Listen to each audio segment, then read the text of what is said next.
What's up, y'all? The day has finally come. The build breakdown on the shop 1996 dark cherry metallic floor shift Impala SS. I knew this vehicle probably since 2005. Had been on my radar since then. The owner didn't want to get rid of it. Long story short, one of my boys found it again after the owner wanted to get rid of it, so we got it. Now, when we bought it, the car only had about 75,000 miles on the original motor and chassis. Pulled the motor out, put that in another project, and the motor that's in this now is a 200,000 mile motor. So 70,000 on the body, 200 on the motor, but as you can see, nothing looks like either. Everything pretty much is about, after the rebuild and whatnot, everything's fresh. So we start at 0, countdown. Now let's get into this build breakdown. We did do a full paint on this back in 2015. It is the original dark cherry metallic finish. We went ahead and did the smoothie bumpers front and rear, deleted the wheel well openings front and rear as well, clear corners, which is normally mandatory.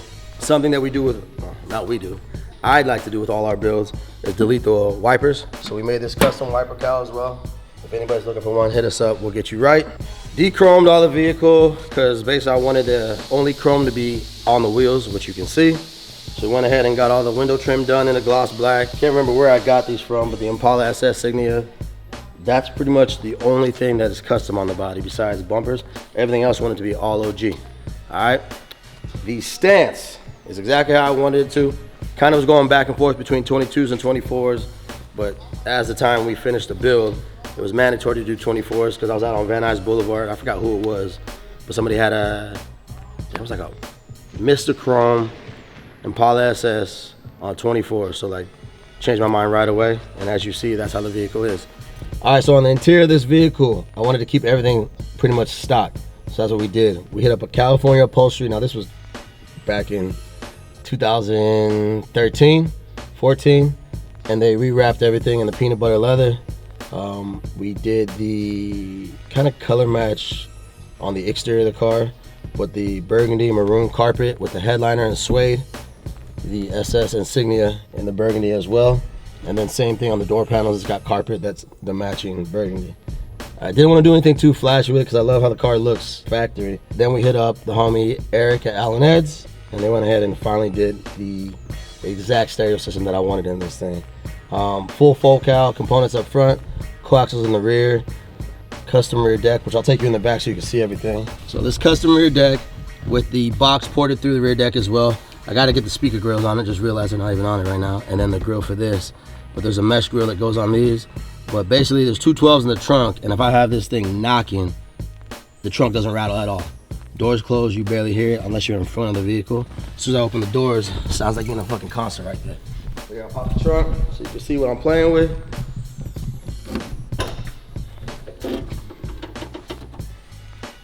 Yeah, trunk matches the rest of the car.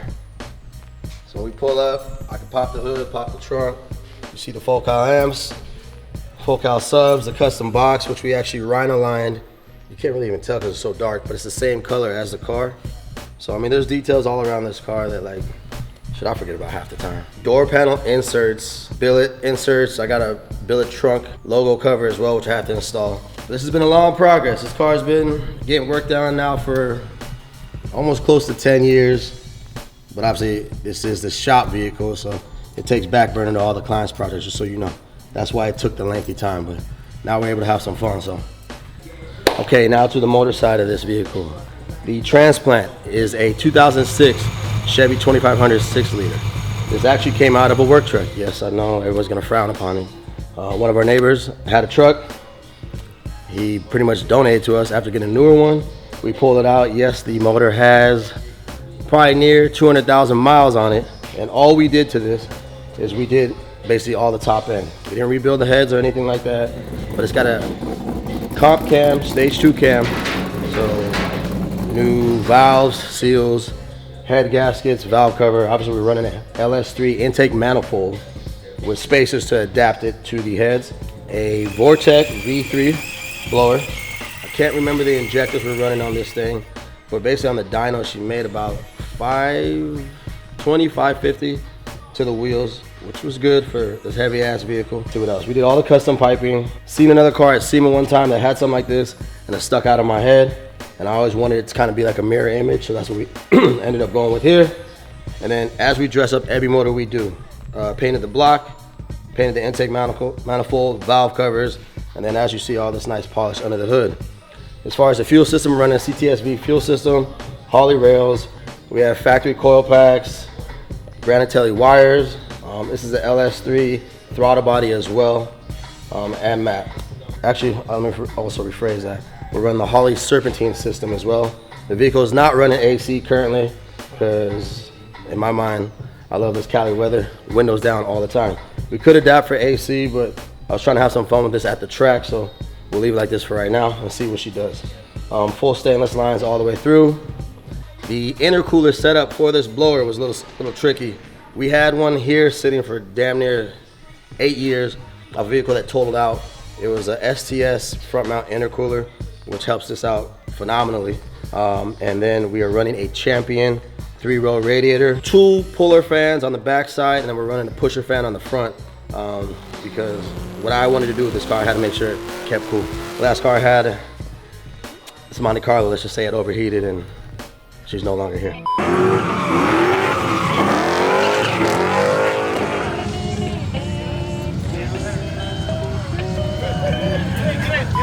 All right, over to the wheel, tire, and braking combo. All right, these are a 24x9 up front on a 255/30/24. As far as braking, we got a Wilwood 6-piston. This is a truck caliper on a 15-inch floating rotor.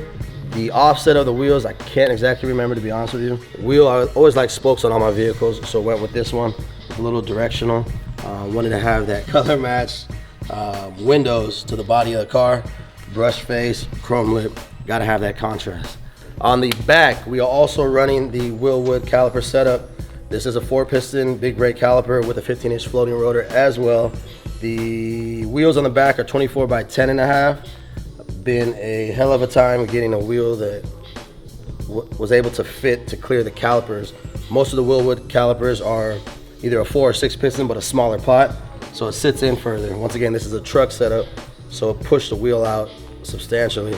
And I'm running a 295/25/24 on the back. Yes, it's rubber bands, so that's the only way I could get it to clear without it hitting the quarter panels as now. On the rear end, we got ARP studs, so that you'll see why in a little bit. All right. All right, y'all, so we're back into underneath of the vehicle. On the front suspension, we are running Speed Tech upper and lower control arms, Viking coilovers. This is a BMR sway bar. This is paying homage to another build we did before, but chromed out little in and out of tie rods. Factory gearbox. Coming down, obviously you see the Holley oil pan, 480 transmission, hooker, headers into a 3-inch downpipe, 3-inch X pipe, Vibrant Performance resonators, Carvin 3-inch TR mufflers, BMR suspension, lower trailing arms BMR, rear sway bar, Hotchkiss adjustable upper arms, and Viking coilovers in the rear. The rear end is a 373 with posi, and then we did a custom fuel cell as well. Nice little cage, because you know the car normally sits low when you're backing up, so you don't want to have to worry about anything hitting the fuel cell. But actually, for how I'm driving this, it helps with structure. I opted for the tailpipes coming out the quarter panels, just something a little different that I wanted to do. Everything underneath, we did the frame. I mean, obviously it's not a show car because this is a street car and a driver. This was a frame off build. The frame was powder coated, so was the rear end. All suspension components, everything you can think of. We redid all the brake lines in stainless, upgraded all the fuel lines. So everything from front to back underneath on this car is brand new. Only thing we did not do was paint the belly because we didn't put it on a rotisserie. But real happy with how this thing came out, being a street car. All right, once again, a street car. All right, so before we wrap up this build breakdown, a question we've been getting is how much our builds have been costing. So I will go ahead and tally this one up roughly. Now, if you brought us a vehicle that was in similar condition to this one when we got it, which means it was all stock, needed paint, body work, needed interior. Now we do what we do, which was we took the body off, redid the frame, coilover suspension, disc brakes, rebuilt the rear end, fuel cell, new motor, but not the motor we put in this. You'd actually get a new motor, supercharger, all the piping, Dakota digital gauges, stereo system, wheels, tires. I know I'm missing a few other things. Roughly you beat about 100 to 120 grand, but that is pretty much having a brand new car by the time you leave. So yes, some people may say, oh, that's high. Some people may say, oh, that's low. But you know, it's all based off of the work that we do here and the parts that we do. You get all A1 parts, and as you can see, now this has been done for, I'd say collectively about a year.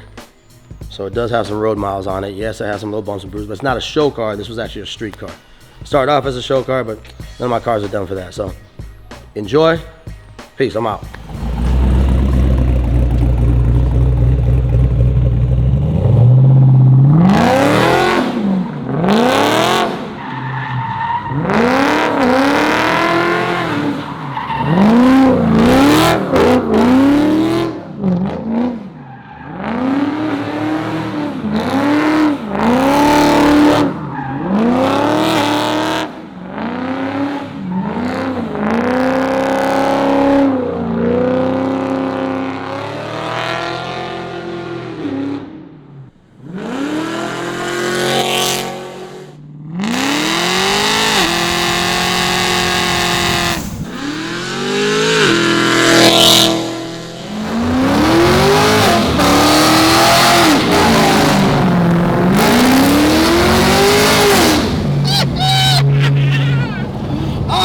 I've been waiting to have that shit. Oh yeah. Oh yeah, we good. You should have got that shit outside, homie.